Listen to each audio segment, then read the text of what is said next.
দেখ বলতে হবে না, ও একাই সামলাচ্ছে। ওকে একটা ছোটো সাইজ এনে দেবো।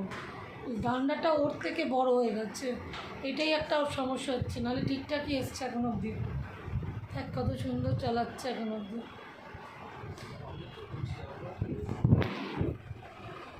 আর এদিকটা নিতে হবে না, এদিকটা অনেকবার হয়ে গেছে।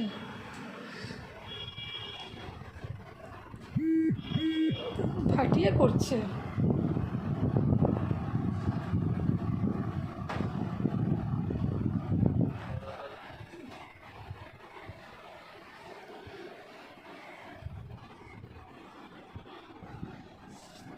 ওরে বাবা,